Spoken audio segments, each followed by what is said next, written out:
Hey everybody, Tim Cast here, and today I want to address some of the comments from the Salton Sea story we put up on Monday. So the first thing I'm seeing is a lot of comments talking about the birds. Some users have said that the lake wasn't there before the 1900s, so why don't the birds just go somewhere else or adapt?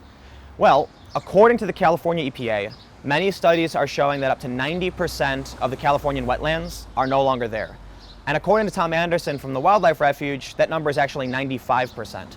So these migratory birds have already adapted by using the Salton Sea.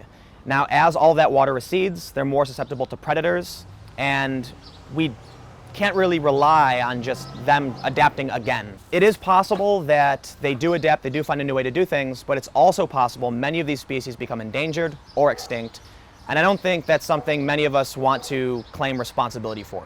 Another thing that we're seeing a lot of in the comments are people suggesting that those who live there just move, and that we offer some kind of assistance to relocate people here. Well, that doesn't work for a few reasons. The first is kind of obvious. It's really difficult to go to a family and say, sell your house or quit your job and just go somewhere else. Though we could offer some kind of assistance, theoretically that makes sense. But another big problem is that even if we just move people out of there, all of that toxic dust is still going up in the air and could easily make its way to any of these cities. But lastly, there's another really big reason why we can't just do that.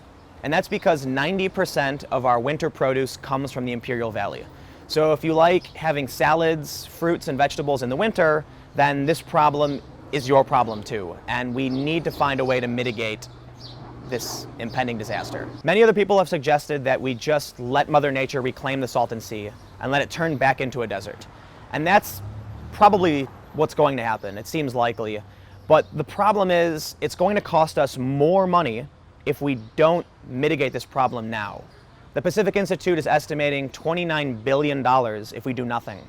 And the mitigation plan is $9 billion. So yeah, it sucks that we have to spend all this money to fix this problem, but look, in 1905, there was a disaster that created this problem, and it was sort of ignored by the people since then, and now we have to deal with it.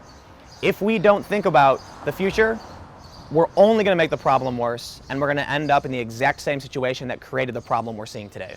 And lastly, one comment said that the Imperial Valley is the literal asshole of California. And while I don't live there, so I can't necessarily dispute that, it is a toxic, dust-filled place with people getting really, really sick and all this crap flowing into a terminal lake bed.